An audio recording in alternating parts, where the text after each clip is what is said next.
السلام علیکم. ازادي سټوډیو ته راغلاست. زه ملالۍ بشیر یم. د سوریې د سولې مذاکرات پرته له نتیجې پای ته ورسېدل. دا مذاکرات په ژنیف کې وسول. په همدې حال کې سوریه له یو بشري بحران سره مخامخ ده. د سوریې د سولې په خبرو کې طلایي فرصت له لاسه ووت. دا خبره سوریې ته د ملګرو ملتونو ځانګړي استازي سټیفن ډي میستورا کړې ده. A big missed opportunity.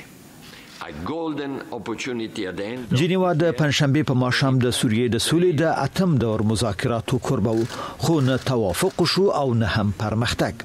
د خبرو چې د ملګرو ملتونو په مزګړتوب د نومبر په 28مه پیل شوې د پام وړ نتیجې نه درلودې.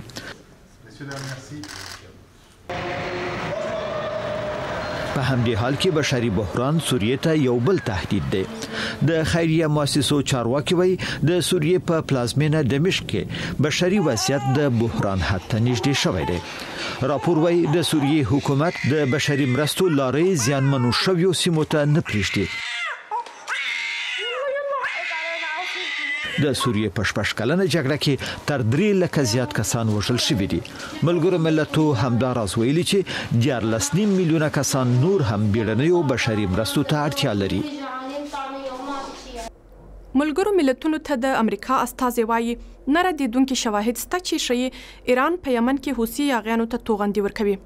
نیکی هیلې همدا راز وایي ایران په دې کار سره له نړیوالو قوانینو سرغړونه کوي. دا د هغو وسلو ټوټې دي چې امریکا وايي ایران په یمن کې حوثي یاغیانو ته ورکړي دي. په ملګرو ملتونو کې د امریکا استازي نیکی هالې د پنځشنبه په ورځ واشنگټن ته نږدې په یو پوځي اډه کې په دې اړه خبرې وکړې. دا اقدام له نړیوالو قوانینو څخه د ایران ښکاره سرغړونه وبلله. په دغه ټولو وسلو کې داسې پرځای شته چې په ایران کې جوړې شوې. ځینې د ایران د حکومت دفاعي کارخانو جوړې کړې دي. د امریکا دفاع وزارت وايي په دې وسلو کې د ایران ساخت د هغه لاند واټن وشتونکو بالستیک توغندي ټوټې شامل دي چې د نومبر په 4مه له یمن څخه د سعودي عربستان په پلازمینه ریاض کې د پاچا خالد پر نړیوال هوایي ډګر توغول شوی و. ایران حوثیانو ته د داسې وسلو د ورکولو خبره رد کړې ده.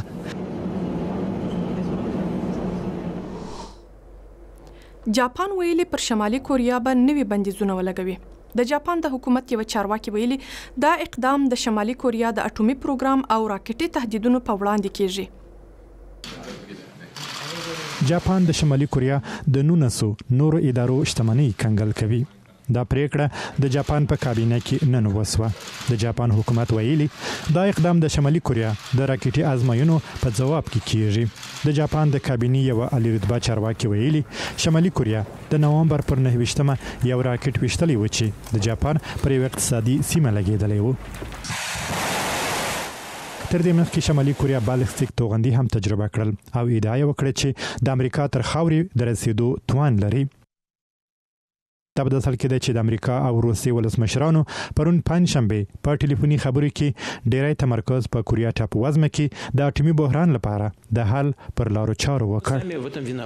تر دې مخکې ولادیمیر پوتین ویلي چې پر شمالي کوریا هر ډول اټومي حمله به له ځان سره لوی ناورین راوړي. نن په بروکسل کې له اروپایي اتحادیې څخه د برتانیې د وتلو په اړه د سرمشریزې 2مه ورځ ده.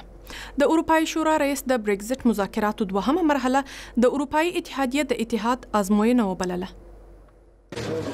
اروپایي مشران له اروپایي ټولنې څخه د برتانیا د وتلو یا بریگزټ په مناسبت جوړې شوې سرمشریزې کې د ګډون لپاره نن په بروکسل کې د غونډې ځای ته ورسېدل. د اروپایي شورا رئیس ډونالد ټاسک د خبرو 2مه مرحله د اروپایي ټولنې د هیوادونو د اتحاد ازموینه وبلله. له شک پرته چې د بریگزټ مذاکراتو 2مه مرحله به زموږ د اتحاد لپاره رښتینی ازموینه وي. د مذاکراتو پر مهال تر اوسه اروپایي ټولنې او برتانیا خپل توپیرونه درلودل. برتانیا غواړي له اروپایي ټولنې څخه تر وتلو وروسته د پانګونې او سوداګرۍ د چوکاټ په اړه موافقه ترلاسه کړي، خو اروپایي ټولنه له دې خبرې سره دومره لیوالتیا نه ښیي. زموږ د لمریز نظام غوندې یو بل مریض نظام موندل شوی دی چې 8 سیارې لري. د امریکا فضایي ادارې د دې خبر ترڅنګ ویلي تمنه کیږي چې له دغو سیارو څخه پر یو دي هم د ژوند امکان وي. یو نوې ستوری چې ور باندې 8 سیارې راڅرخي د مصنوعي پوهې او کپلر ټلسکوپ په وسیله موندل شوی دی. د امریکا فضایي ادارې ناسا ویلي چې د لمریز نظام زموږ د لمریز نظام غوندې دی، خو په هیڅ یو سیاره کې د ژوند امکان نشته. د دې نظام لمریز کپلر نیوی نومول شوی. له سیارو څخه یوې د مځکې غوندې ده، خو یوازې 14.4 ورځې د خپل لمر پر شاوخوا څرخي، په دې معنی چې د هغه ځای بشپړ یو کال د دې ځای د 2 اونیو معادل دی. لملتیا مو مننه. دا خبرونه زموږ پر ویب پاڼه azadi radio.com هم لیدلای شئ. د خدای په امان.